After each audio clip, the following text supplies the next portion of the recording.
जम्मू कश्मीर से अनुच्छेद 370 को हटाए 1 महीने से भी ज्यादा वक्त हो गया है, लेकिन पाकिस्तान अब भी दिन रात कश्मीर कश्मीर और युद्ध युद्ध किए जा रहा है। 1 महीने बाद भी उसकी बौखलाहट कम होने का नाम नहीं ले रही। दुनिया भर में मुंह की खाने के बाद जब कोई उसका रोना धोना सुनने में दिलचस्पी नहीं ले रहा, तो पाकिस्तान एक बार फिर बदहवासों की तरह युद्ध युद्ध चिल्लाना शुरू हो गया, ताकि कोई तो उसकी तरफ ध्यान दे। अपनी जेब में 100 ग्राम और पाव भर के परमाणु बम लेकर घूम रहे पाकिस्तान के विदेश मंत्री शाह महमूद कुरैशी ने एक बार फिर भारत को युद्ध की गीदड़भपकी दी। जेनेवा में कुरैशी ने कहा कि कश्मीर को लेकर भारत और पाक के बीच कभी भी अप्रत्याशित युद्ध हो सकता है, यानी कि दोनों देशों के बीच किसी भी दिन जंग शुरू हो सकती है, क्योंकि अब ये मामला द्विपक्षीय वार्ता से हल नहीं हो सकता। उन्होंने यूएनएचआरसी के प्रमुख मिशेल बैचलेट से कश्मीर का दौरा करने की अपील की और कहा कि बैचलेट को भारतीय और पाकिस्तानी हिस्सों का दौरा करना चाहिए और निष्पक्षता से इस पर अपनी रिपोर्ट देनी चाहिए, ताकि दुनिया को हकीकत का पता चल सके। कुरैशी ने कहा कि भारत और पाकिस्तान दोनों युद्ध के परिणामों को समझते हैं, लेकिन अब हालात ऐसे नहीं हैं कि दोनों देश द्विपक्षीय वार्ता कर सकें।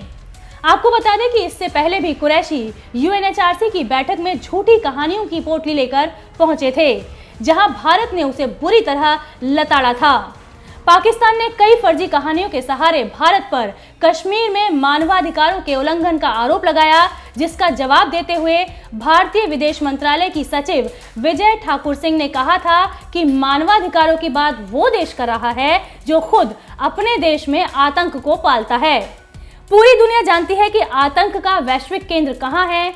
जहां तक कश्मीर की बात है, तो वहां के हालात अब धीरे धीरे पटरी पर लौट रहे हैं। स्कूल, दफ्तर, बाजार खुल रहे हैं और जिंदगी सामान्य हो रही है। विजय ठाकुर ने साफ कर दिया कि जम्मू कश्मीर को लेकर भारत सरकार ने जो फैसला लिया है वो हमारा आंतरिक मसला है, इस पर पाकिस्तान को बोलने की कोई जरूरत नहीं। Entirely internal to India. No country can accept interference in its internal affairs, certainly not India. Despite challenging circumstances, Jammu and Kashmir civil administration is ensuring basic services, essential supplies, mobility and connectivity.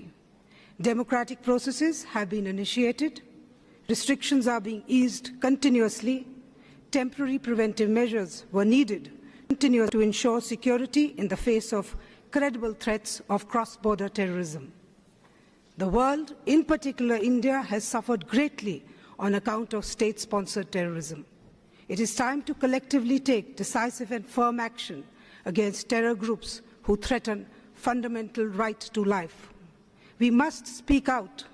Silence alone emboldens terrorists and their supporters. Mr. President, one delegation here has given a running commentary with offensive rhetoric of false allegations and concocted charges against my country. The world is aware that this fabricated narrative comes from the epicenter of global terrorism, where ringleaders are sheltered for years. This country conducts cross-border terrorism as a form of alternate diplomacy. मजेदार बात यह है कि एक तरफ जहां पाक कश्मीर पर जंग का राग अलाप रहा था, तो उसी वक्त यूएन में उसे करारा झटका लग गया। यूएन ने पाक की मध्यस्थता की अपील को ठुकराते हुए इसे द्विपक्षीय मामला करार दिया। यूएन का यह फैसला भारत की स्थिति को और मजबूत करता है। ये पहली बार नहीं है जब पाकिस्तान ने युद्ध का राग अलापा हो। पाकिस्तान खुद भी जानता है कि भारत से टकराने की उसकी औकात नहीं। यही वजह है कि वो समझ नहीं पा रहा है कि क्या करे और क्या ना करे। Our citizens without distinction, our independent judiciary, free media, vibrant civil society provides an effective framework for protection of human rights. My government is taking affirmative actions by adopting progressive policies to promote socio-economic equality and justice. As a result of recent legislative measures, these progressive policies will now be fully applicable to our citizens in Jammu and Kashmir and Ladakh. These will end gender discrimination, better protect juvenile rights, and make applicable rights to education, information, and work. The decisions were taken by our Parliament after a fully televised debate and enjoys widespread support.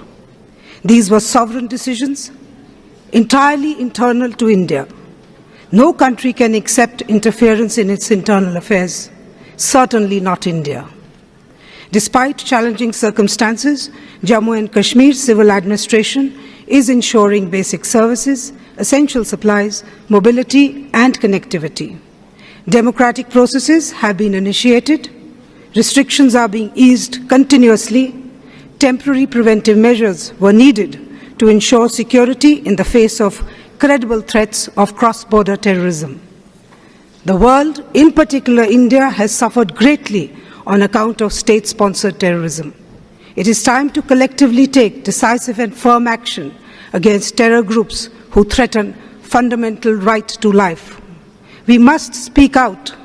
Silence alone emboldens terrorists and their supporters. Mr. President, one delegation here has given a running commentary with offensive rhetoric of false allegations and concocted charges against my country.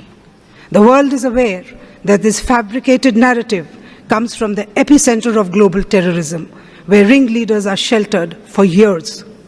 This country conducts cross-border terrorism as a form of alternate diplomacy.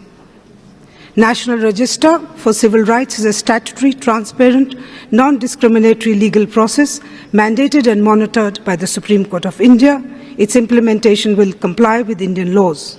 As a responsible member of the international community, India firmly believes in a constructive approach to promote and protect human rights. My full statement will be on the HRC Internet. I thank you all. Je vous remercie. Je donne la parole aux Bahamas.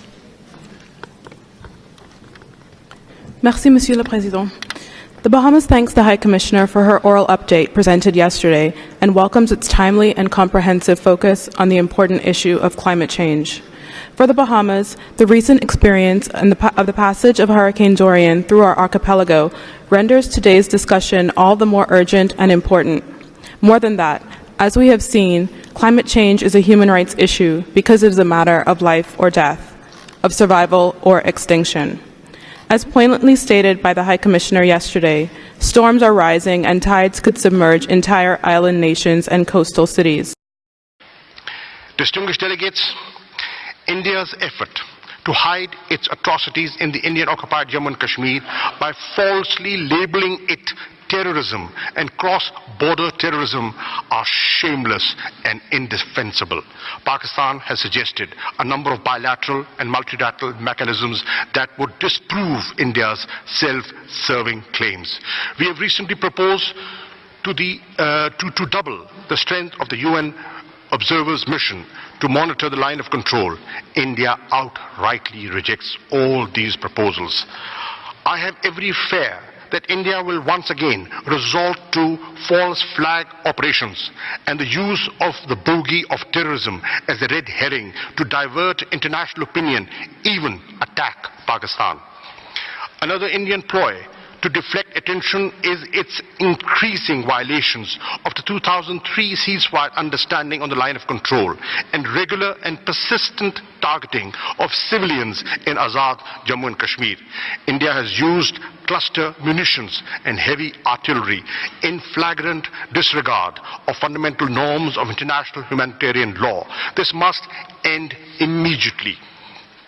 Mr. President, I have regularly sensitized the UN Security Council about the grave dangers to peace and security in nuclearized South Asia and beyond, as a result of India's reckless posture and draconian measures. We have welcomed consultations by Security Council members on the unfolding developments. While the Security Council is seized of peace and security dimensions of the Jammu and Kashmir dispute, the Human Rights Council must pay far greater and immediate attention to the human rights of the people of the Indian-occupied Jammu and Kashmir. In doing so, the Human Rights Council has, for its consideration, the two Kashmir reports issued by the Office of the United Nations High Commissioner for Human Rights in June 2018 and July 2019.